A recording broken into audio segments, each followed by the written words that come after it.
Hello there guys and welcome back to the channel. Today we are coming off with our second top 10 champion video, and today we're going to be talking about Cosmic class. If you guys missed the start of it, I'll throw a couple of cards up there. The base idea is I ranked each and every single class in MCOC according to their overall strength level, in my personal opinion. And now I'm going through top 10 champions of each of these classes in that order. Yesterday we did skill class, today we're doing cosmic class, tomorrow we're going to go on to tech class, then the rest of them. So check out the videos up top if you haven't already, but let's just dive straight into it because I do not want these videos to be overly long, overly complicated. And cosmic class is actually the class where quite arguably is the hardest top to rank, because it entirely depends on so many different things. But before we get to the top, I'm going to give a couple of shout outs to the champions that are good, are great, can have some crazy potential but didn't quite make it onto the list. And I'm going to start up with Obsidian. Now Obsidian is one of those champions that just didn't quite live up to the hype, got meddled with, actually somewhat improved, but still the damage with all of the conditions that come from parry heavy, strictly restricted playstyle, time sensitive, clock watching, relying on having access to buffs and debuffs, an opponent kind of cooperating with you perfectly, with a limited amount of utility. You just don't see the guy used much at all, despite all of the initial hype, and that kind of likes things a bit further. I personally had a rank 2 call. I played with him some bit pre change, adjustment, balance change, and after that as well I did end up selling him, and I haven't really had the urge to take him back up, and honestly there will be a ton of other champions I'd prefer to take up instead of the guy, which is unfortunate because I do have a 2-6 star. And now another champion that did not make to the list is perhaps going to be controversial, because I do know for a fact that there are plenty of people who like this champion quite a lot, and it is Venom the Duck. Now Venom the Duck can do good things for people early on, but realistically, once you combine all of the reliance of RNG with the rest of the things that a typical cosmic champion suffers from, I just don't really see him being used anywhere close to endgame scenarios. Don't see him in map 7 AQ, don't see him tier 1 wars at all whatsoever. Obviously, there are the occasional cheeses, there's the occasional video, oh my god, he's so great, he's good in Incursion champion, but overall, definitely far from my favorite pick. Too much randomness, no immunities, typical cosmic champion drawbacks. Didn't make it this time. And the last champion that also didn't make it to the list would be Proxima Midnight. Now, Proxima Midnight is one of those champions that has all the promise in the world to be an amazing champion. Unfortunately, she just quite doesn't have a solid home to live with. It's kind of like Kabams contradicting themselves. They created this champion who's capable of producing some of the most insane burst damage and special attack damage in the game, and then they put damage caps on only contents in the game where she could actually kind of like properly be unleashed, meaning Labyrinth of Legends and Abyss of Legends. When Abyss came out, everybody was excited possibly have a good use for Proxima, but never happened with all of those damage caps and just having so much superior options. And other than that, it's quite finicky to use her in day-to-day content. Obviously, you do highly benefit if you are a skilled player, if you can nail all your intercepts all the time. But once you do go through that cycle to get all of the prowess and furies or whatever she has up properly and get those crazy special numbers, a normal average champion will have pretty much like finished the fight with less hassle, with less stress. And I think she also kind of suffers from being relatively squishy. She's definitely not the friendliest day-to-day champion in my opinion. Overall, I do like her a lot. Don't want to say too many bad things about her, but she didn't quite make it on the list, which is probably going to make it even more controversial based on my spot number 10 pick, because my spot number 10 pick is still OG Thor. And I know many people will not like this because he's a champion that is A, dependent on Sig 200, B, still quite relatively rare as a 5-star, and C, definitely not many people have taken a chance on the guy to rank him up. Truth of the matter is, I have been relatively pleasantly surprised with whatever Thor can do. I do use him quite frequently, and the key to why Thor is a good champion is very, very simple. He accesses a huge amount of damage very early on in the fight. Basically, from your first, second combo, you already are dealing a ton of damage due to double stacking the armor breaks. When the fight goes longer, you deal even more damage thanks to the fury buffs that you get. And the key aspect is that he can blitz down 100, 200, 300k health after his like successful level 2 or a level 3, and then just kind of stun loop the opponents, or even you don't have to rely on the RNG for those stun loops because you do ton of damage after the special attacks. He's a very, very effective questing option, and for those of you who have not tried OG Thor as a 5-star, I definitely do recommend, if you do have free 5-star signature stones, if you do have the means, do so. I think you will like him. I personally like him, and I do use him more than any champions that I mentioned before, and I enjoy him a lot. Now we're going to move on to spot number 9, and spot number 9 is again going to be a bit controversial. And spot number 9 is a nihilus, and many people don't like a nihilus, and I was never a major fan of him, but more and more he starts to grow on me. Not because obviously you will always get a value out of an nihilus as an Alliance Ward defender, but also because of certain unique aspects that he has. First of all, Incinerate and Cold Snap Immune. That's definitely useful these days when these immunities are becoming more and more on demand. Most of us kind of forget that he has the Incinerate and Cold Snap immunity, because typically when we deal with the guy, we are used to nullifying his Cosmic Rod. But in 9 times out of 10 scenario, when you are using the character, your Cosmic Rod will not get touched by anything. Because if you're bringing in a Cosmic Champion, you're likely going to be bringing him in a matchup where buffs can activate freely and not get nullified. And in addition to that, he's immune to Power Drain, Power Steal, Power Burn, Power Lock, and Enervate effects.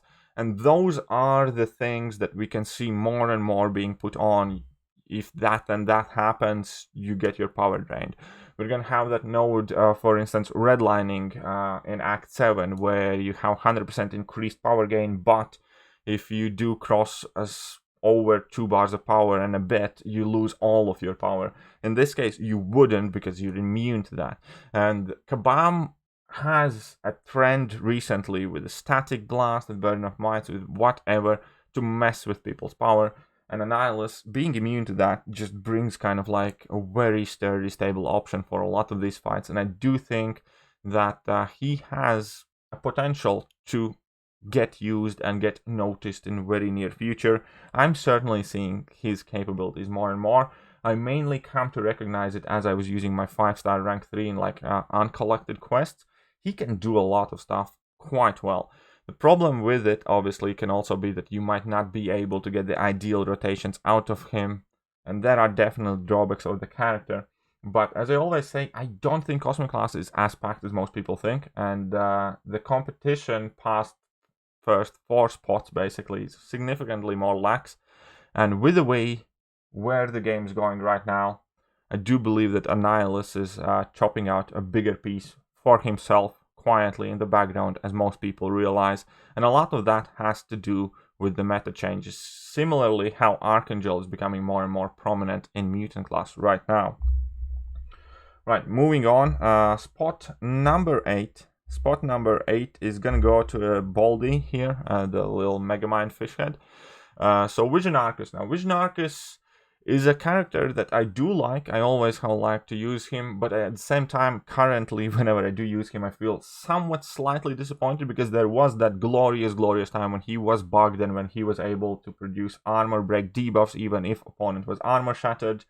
And then he just hit like a truck, and you, most importantly, could maintain 100% uptime on armor shatter. The simple fact that you cannot have 100% uptime on armor shatter using this champion immediately makes him significantly inferior to Medusa, and even to a degree to Nebula, and even to a degree to Magnetos now. Because you do want to counter the abilities typically when you shut down the robots all the time. Not just part of the time, all the time, because let's say Ultrons can always sneak in that evade, so on and so forth. So it is extremely annoying.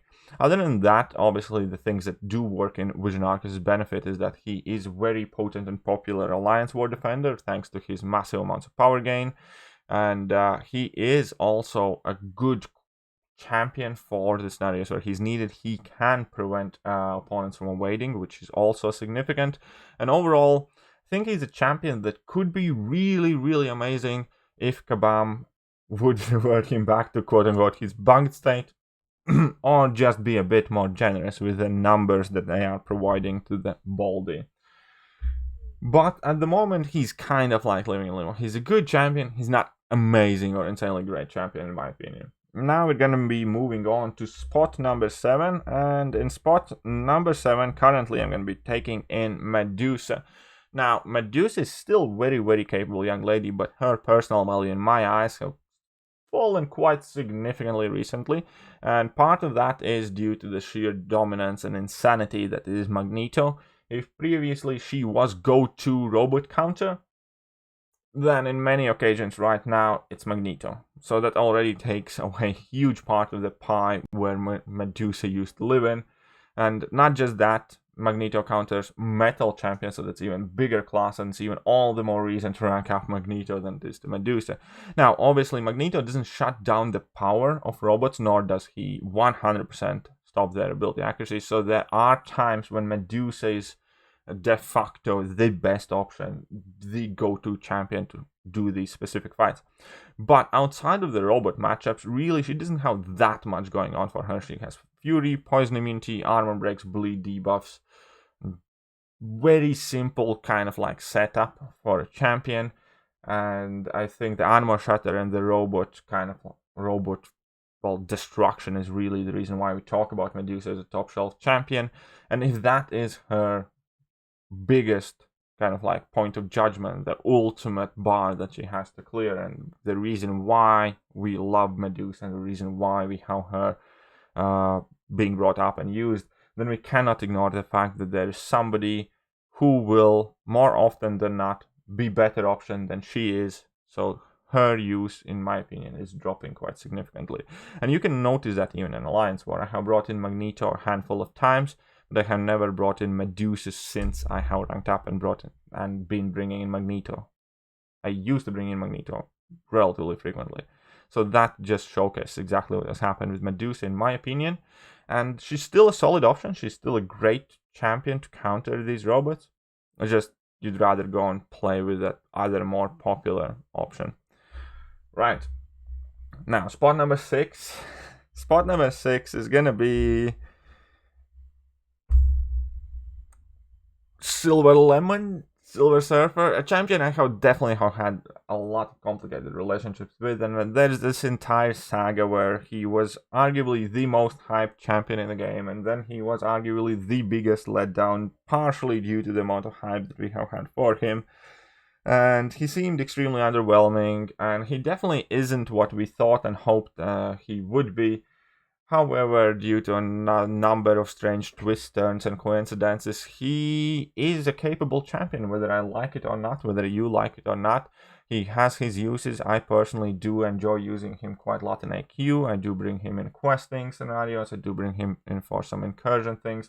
But all in all, it just so happens that where Kabam is going right now, he fits in quite well. He has miss prevention mechanics, which you can maintain up the entire fight. So here we go. Miss becomes the popular go-to mechanic for annoying defenders. He can bypass miss. There's very, very easy access to 3 debuffs, all of them being armor break, so I can bring him into distract. He can counter stuff like Killmonger, or whenever you need armor break debuffs, he has access to armor up, so he can counter Havoc, and has access to plenty of buffs, so he can do buffed up, so he does a lot of work in Cavalier difficulty quests, so on and so forth. And effectively, he's a champion that just somehow works. It's a very similar storyline to Warlock, maybe not as huge of a success story, because many of the CCP reviews for Warlock when he came out initially were relatively underwhelming. It's like he came out to another champion that was expected to be significantly better, and everybody was like, there's not real quite big enough damage, there's not the numbers, there's not that. And then as time goes by, it just turned out that Warlock does just about everything that's need be done in current meta. And Silver Surfer is quite similar with the shock, cold snap, and incinerate pseudo immunities and everything else that he has going on for him.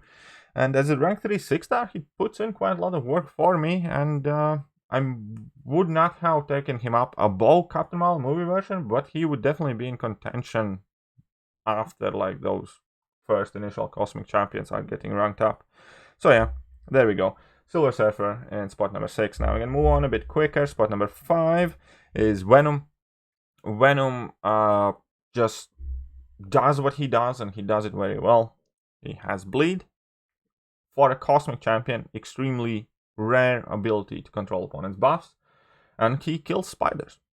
That alone pretty much is that makes him good enough a champion. Spiders are annoying defenders. Spiders are consistently being thrown at us. We have a new Spider Ham come in the game who also has very annoying evade abilities. And Venom eats it up. Earlier this year we had a relatively unsuccessful option of another spider counter which would prevent evade, but Red Goblin I think is significantly worse alternative to Venom. And Venom just does his thing. Also, Venom has one more thing that just happened to work out for him. And that is the fact that he is arguably the best variant champion.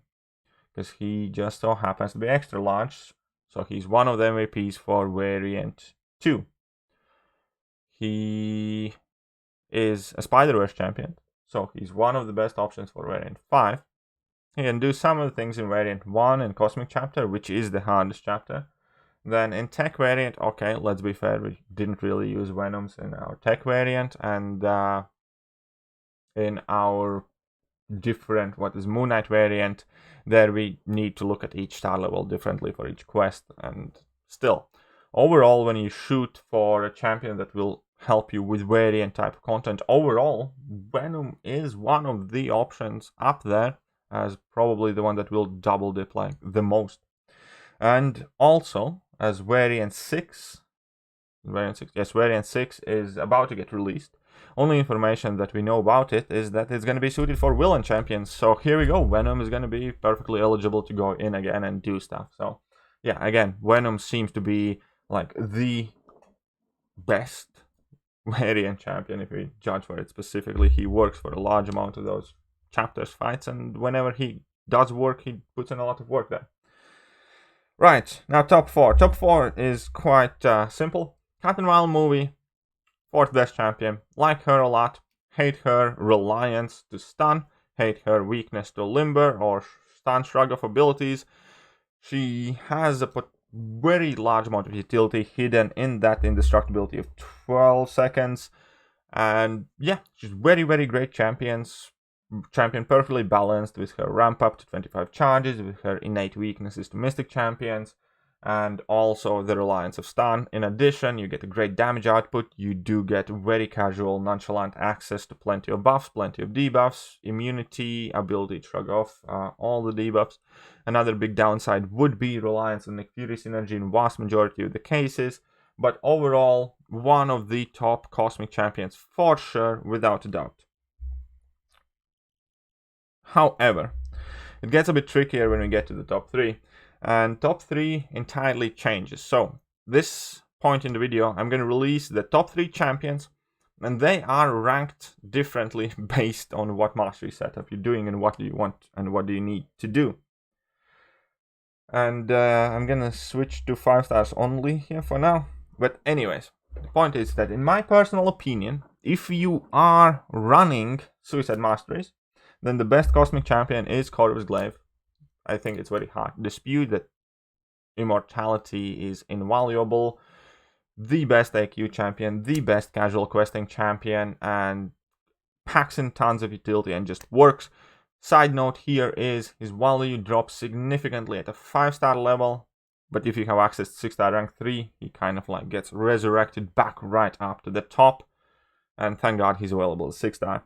Put on some big boy boosts and you can do insane things with him as well that correlates extremely greatly. So with Suicide Masteries, Corvus Glaive is the best Cosmic Champion. And if you are running Suicide Mastery, then Cosmic Ghost Rider will be the second best Cosmic Champion. because he can handle Suicide Masteries extremely well, considering his rotation typically is just gonna shoot you up to level 3, which doesn't take recoil, and then you can drop a level 2, or you can just go for 2 level 2s, but due to the fact that he's bleed immune, you don't really take all that much damage, and the sheer amount of damage you put out lets you finish out fights extremely quickly. There's hidden amount of utility which lets Cosmic Ghost Rider actually behave like a Mystic champion, with having frequent access to Fate Seal and buff control via that, and I absolutely love that. I enjoy using him a lot.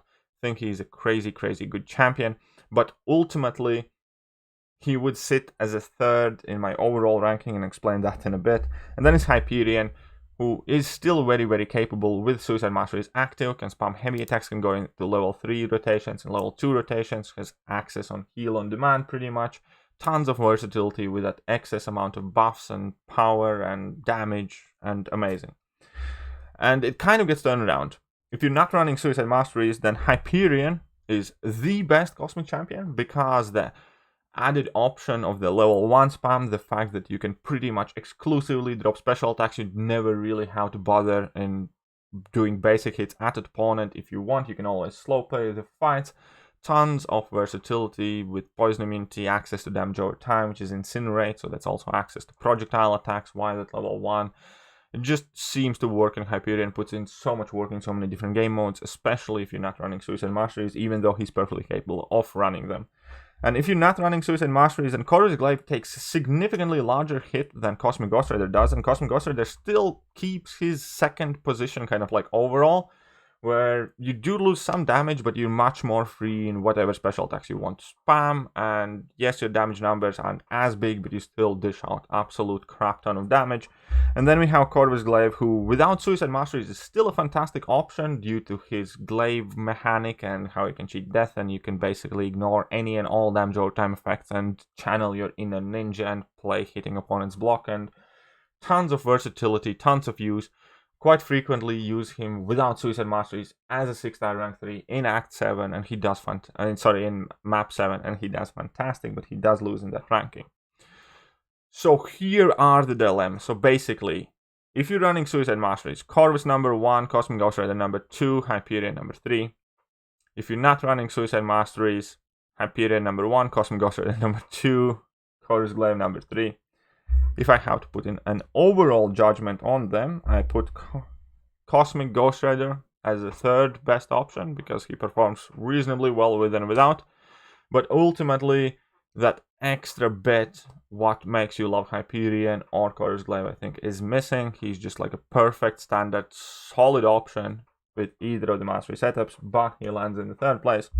Second place, I will currently put in Corvus Glaive, and I'm doing that as an homage, and this is really symbolic second place, because realistically all three of these champions, in my opinion, are winners. I do think Corvus is overall better champion though, but yeah, anyways, I'm gonna put Corvus in second place, and the reason why I'm doing that is because I wanted to showcase how special is Hyperion, how much he's slept on. Especially if you're not running Suicide Masteries, he can put in so much work. And also because this is going to be the last time I feature Hyperion specifically in my list, unless he gets released as a 6-star champion. Because as I have said, any champion who is not going to be available as a 6-star champion will be ineligible to take part in these top champion rankings half a year from now. So we basically got 6 months to see whether Hyperion comes to the contest of champions, and if he doesn't, just like Quake, just like any other champion that has not been released as a 6-star in-game, will get removed from these rankings, because the game is moving forward, and within 6 months time I have absolutely no doubt 6-star is going to be the new standard meta, 6-star rank 3. So yeah, that will conclude the ranking here. We basically have a very tricky situation at the top with Cosmic Ghost Rider, Hype, and Corvus. But overall, if I would have to name, Cosmic Ghost Rider number 3, Corvus number 2, Hyperion's number 1. And that is it for today, and I hope you guys have enjoyed the video. I'm going to catch you guys tomorrow when we're going to go over Tech class. Do not miss that. See ya.